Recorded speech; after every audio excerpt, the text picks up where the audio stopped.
Selamat datang di video 2 dari seri pembelajaran kita tentang proses desain mekanik. Di video kali ini, kita akan fokus pada langkah pertama yang sangat penting, product discovery, atau dengan kata lain, proses menemukan ide produk baru. Dalam dunia teknik, setiap inovasi besar selalu bermula dari satu pertanyaan sederhana. Produk apa yang sebenarnya perlu kita buat? Lewat fase discovery, kita belajar mengidentifikasi kebutuhan, menangkap peluang baru, dan menentukan arah strategis untuk proyek desain. Kita juga akan membahas sumber-sumber ide utama seperti market pull, technology push, dan product change. Tak hanya itu, kita akan lihat bagaimana teknik sederhana seperti SWOT analysis dapat membantu kita memilih ide terbaik. Video ini akan memberikan landasan penting tentang bagaimana ide-ide produk lahir dan bagaimana kita membuat keputusan awal yang cerdas, karena keputusan yang kita ambil di tahap ini akan sangat menentukan kesuksesan seluruh proyek desain ke depannya. Mari kita mulai dengan memahami lebih dalam. Apa itu product discovery? Setelah kita mengenal peta besar proses desain di video sebelumnya, sekarang saatnya kita benar-benar memasuki langkah pertama, product discovery. Inilah titik awal dari perjalanan desain produk. Product discovery adalah proses untuk mengidentifikasi kebutuhan, memahami masalah yang perlu diselesaikan, atau peluang baru yang bisa dimanfaatkan. Setiap proyek desain baru, besar atau kecil, selalu berakar pada tahap ini. Tanpa discovery yang tepat, desain bisa melenceng jauh karena tidak ada kebutuhan nyata yang mendasarinya. Fokus utama dalam fase ini adalah mencari ide baru atau mengembangkan peluang dari produk yang sudah ada. Dan ini bukan hanya soal kreativitas, tetapi juga soal strategi yang terarah. Ada 3 sumber utama yang menjadi pintu masuk ide. Market pull, kebutuhan pasar yang mendorong inovasi; technology push, munculnya teknologi baru yang membuka peluang; dan product change, perubahan karena vendor, manufaktur, atau masalah produk. Jadi discovery bukan sekadar mencari ide, tapi menentukan arah strategis yang akan diambil oleh perusahaan. Itulah sebabnya product discovery adalah fondasi penting untuk sukses dalam seluruh perjalanan desain. Sekarang mari kita lihat lebih dekat ketiga sumber ide ini, satu persatu. Untuk lebih memahami sumber ide produk, kita mulai dengan yang pertama, market pull. Ini terjadi saat kebutuhan nyata dari pasar atau pelanggan mendorong lahirnya inovasi. Misalnya, meningkatnya permintaan kendaraan listrik membuat banyak perusahaan berlomba menciptakan mobil listrik baru. Sumber kedua adalah technology push. Ini muncul ketika inovasi teknologi lebih dulu lahir, bahkan sebelum ada permintaan pasar. Contohnya adalah layar sentuh, teknologi yang kemudian mengubah dunia, gadget, dan komunikasi. Yang ketiga adalah product change. Ini berkaitan dengan perubahan eksternal, seperti vendor yang berhenti memproduksi komponen, munculnya teknologi manufaktur baru, atau kegagalan produk yang harus segera ditangani. Semua sumber ini penting untuk dipertimbangkan. Bukan sekadar menemukan ide, tetapi memilih peluang strategis yang paling sesuai dengan visi perusahaan. Untuk memperjelas hubungan antara ketiga sumber ini, mari kita lihat satu visualisasi penting. Sekarang coba bayangkan proses ini dalam bentuk gambar. Discovery phase adalah tahap di mana semua ide, baik dari pasar, teknologi, maupun perubahan produk, dikumpulkan, lalu disaring menjadi proyek-proyek potensial. Di layar, Anda bisa melihat diagram discovery phase. Diagram ini memperlihatkan aliran gagasan dari inspirasi awal hingga menjadi proyek desain yang siap dikembangkan lebih lanjut. Jadi, discovery bukan soal mengumpulkan semua ide, tetapi menyaring ide-ide terbaik.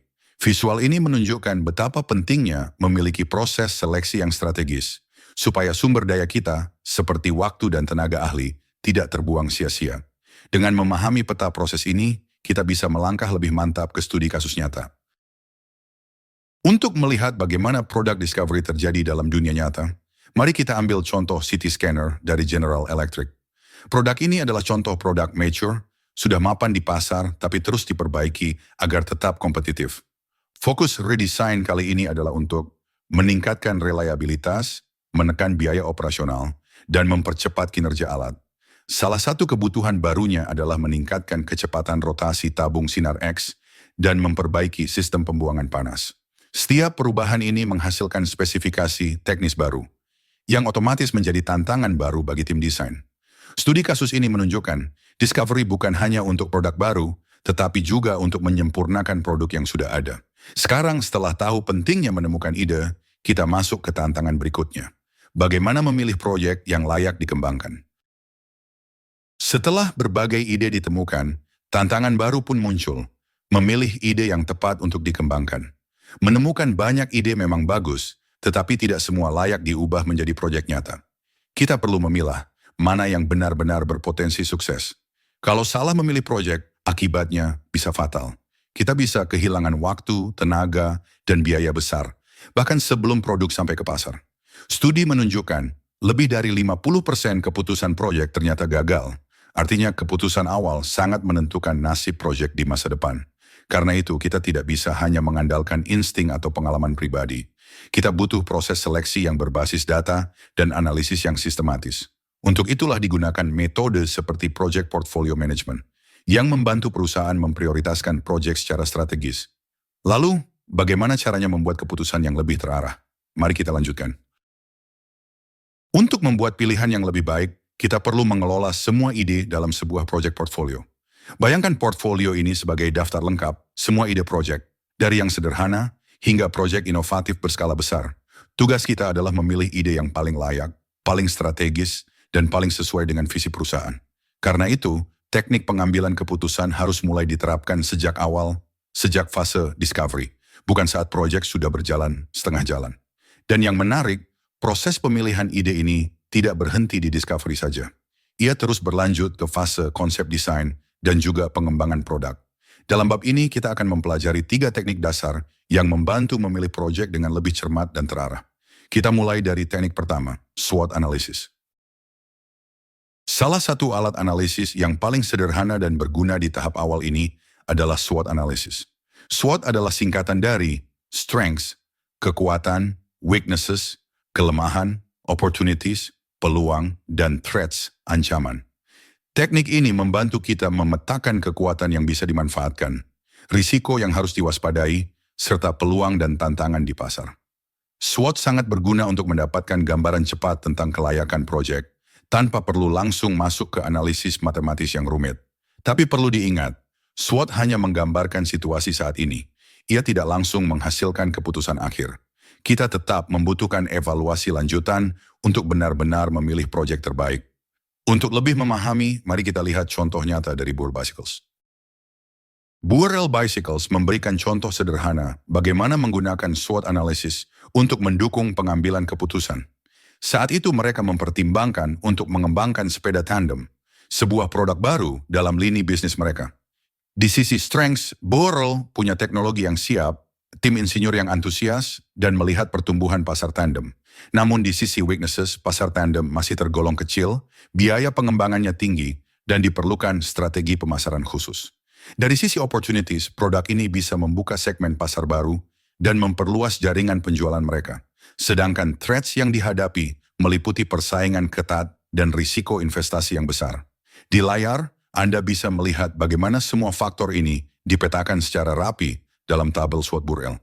Dengan SWOT, perusahaan bisa berdiskusi lebih objektif, menimbang semua faktor sebelum memutuskan untuk lanjut atau tidak.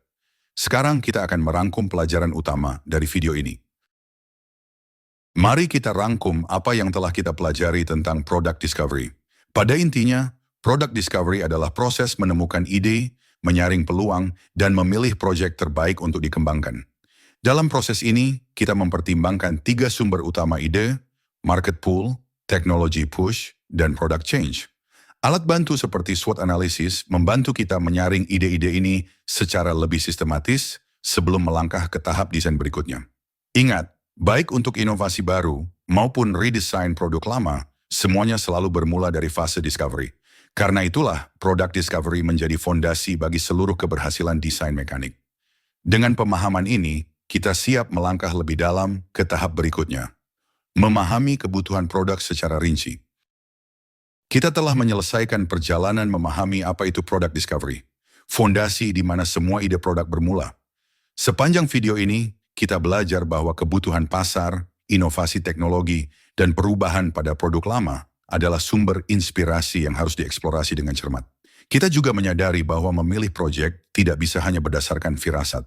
Kita membutuhkan alat bantu seperti SWOT analysis untuk membuat keputusan yang lebih rasional dan terukur. Namun ini baru permulaan.